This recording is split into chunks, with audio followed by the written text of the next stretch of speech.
آپ پھر میں کہوں گا ذرا طاری کیجئے، اسے فرض کیجئے، اسے سوچئے۔ اگر اس حدیث پر ہمارا دل ٹھکا ہوا ہو تو کسی سے ڈر ہوگا؟ یہ مجھے نقصان نہ پہنچا دے، یہ میری رپورٹ خراب نہ کر دے، یہ میری انکریمنٹ نہ رکوا دے، یہ میرا یہ نہ بگاڑ دے، یہ میرا یہ نقصان نہ پہنچا دے۔ اس کا ڈر، اس کا ڈر، اس کا خوف، اس کی خوشامد، اس کے لیے جا کر طرح طرح سے اپنی عزت نفس کو ذلیل کروانا اس کے سامنے، یہ سب کچھ کیوں کرتا ہے انسان؟ جب سمجھتا ہے کہ اس کے ہاتھ میں میرا کوئی نفع ہے، اس کے ہاتھ میں میرے لیے کوئی ضرر ہے، یہ مجھے کوئی گزن پہنچا سکتا ہے، یہ مجھے کوئی نقصان پہنچا سکتا ہے، یہ میرا کوئی کام بنا سکتا ہے، یہ میری کوئی ضرورت پوری کر سکتا ہے، اسی کا نام شرک ہے۔ جہاں آپ نے یہ سمجھا کہ غیر اللہ کے اندر کوئی طاقت موجود ہے، وہی شرک ہے۔ بتوں سے تجھ کو امید ہے، خدا سے نومیدی، مجھے بتا تو صحیح اور کافری کیا ہے؟ شرک تو یہ ہے۔ جس پر بھی تمہیں یہ خیال ہے کلمہ ہے، یہ کلمہ سوم لا حول ولا قوت الا باللہ، ذرا اس پر دل کو کبھی اگر آپ تصور کریں، پھر فرض کریں، دل ٹھک جائے اس پر، کوئی طاقت نہیں۔ یہی بات تھی جو شیخ عبد القادر جیلانی رحمۃ اللہ علیہ نے اپنی وصیت میں اپنے بچے سے کہی۔ 11ویں دینے والے ہیں، لیکن حضرت شیخ عبد القادر جیلانی کی وصیت اور تعلیمات کو کتنے لوگ ہیں جو جانتے ہو؟ یہ جن مقامات تک پہنچے ہیں وہ کس چیز کی بدولت پہنچے؟ انہوں نے جو پیغام دیا وہ کیا تھا؟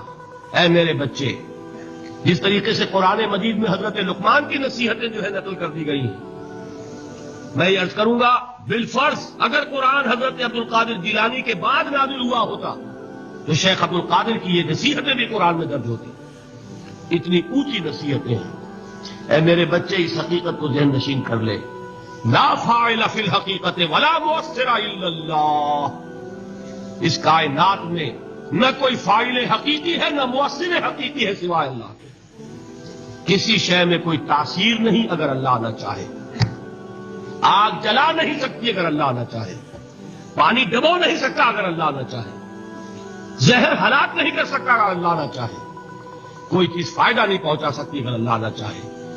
تو در در پہ کیوں سر جھکاتے ہو؟ در در پر کیوں جبیسائی کرتے ہو؟ سب کے سامنے کیوں ہاتھ پھیلاتے ہو؟ ایک اللہ سے مانگو، ایک اللہ کے سامنے زمین پر اپنی جبین رکھو۔ لا فاعل فی الحقیقت ولا مؤثر الا اللہ۔ نظر آتا ہے ہمیں کہ پانی پیاس بجھا دیتا ہے، پیاس بجھانے کی صلاحیت پانی میں نہیں ہے، اللہ کے اذن سے۔ کھانا بھوک مٹا دیتا ہے، بھوک مٹانے کی صلاحیت کھانے میں نہیں ہے، اذن رب میں۔ دیکھیے یہی یقین تھا۔ حضرت موسیٰ علیہ السلام کا واقعہ یاد کیجئے، سامنے سمندر آ گیا ہے، قوم دیکھتی ہے پیچھے کہ گرد و غبار کا طوفان، معلوم ہوا کہ فرعون اپنے لشکر سمیت آ گیا۔ لشکر جب چلتا تھا تیز رفتاری کے ساتھ تو گرد و غبار کا جو طوفان اٹھتا تھا اس کا تصور کیجیے، اور لمحہ بلمحہ وہ قریب آ رہا ہے۔ پوری قوم نے کیا کہا؟ اے موسیٰ انا لمدرکون، اے موسیٰ ہم کو پکڑے گئے۔ قرآن مجید میں تو یہاں وہ باتیں نہیں لکھی ہیں، لیکن تورات میں یہ درج ہے کہ بنی اسرائیل جھگڑنے لگے، دست و گریبان ہو گئے موسیٰ کے ساتھ۔ موسیٰ ہمیں یہاں مروایا لا کر، اس سے تو ہم وہیں بہتر تھے، وہاں کھانے کو ملتا تھا، زندگی تو تھی، بیگار ہم کر رہے تھے، موت تو نہیں تھی۔ اب جو کچھ ہوگا اس کا تصور کرو، جس طریقے سے ہمارے ٹکڑے اڑائے جائیں گے۔ تو لڑ رہے ہیں حضرت موسیٰ علیہ السلام سے، یہ تورات کی تفصیل ہے۔ قرآن میں صرف اتنا آیا ہے، پریشان ہو کر انہوں نے کہا انا لمدرکون، موسیٰ ہم تو پکڑے گئے۔ اس وقت موسیٰ کا جواب کیا ہے؟ کلا ان معی ربی سیہدین، نہیں، میرے ساتھ میرا رب ہے، وہ راستہ دے گا۔ بتائیے کہاں راستہ نظر آ رہا ہے؟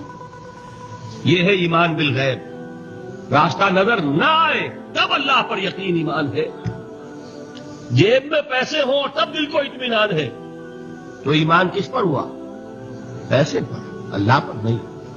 جب وسائل و ذرائع نہ ہو اور پھر یقین ہو کہ اللہ مسبب الاسباب ہے، وہ اسباب کا پابند نہیں ہے، وہ اسباب کا محتاج نہیں ہے، اسباب اس کے محتاج ہے. اگر یہ یقین ہے تو اللہ پر ایمان ہے، یہ نہیں ہے تو تمہارا ایمان اسباب پر ہے، وسائل پر ہے، ذرائع پر ہے، مادیات پر ہے، اللہ پر نہیں. اس وقت کہاں راستہ تھا؟ تو راستہ تھا سمندر ہے اور ادھر سے لشکر آ گیا ہے. کلا ان معی ربی سیہدین. اب دیکھیے ایمان کہہ دینا آسان ہے، ہوا معکم اینما کنتم، جہاں کہیں بھی تم ہوتے ہو اللہ تمہارے ساتھ ہوتا ہے. لیکن اس کا یقین قائم ہو جائے تو زمین و آسمان کا فرق آتا ہے.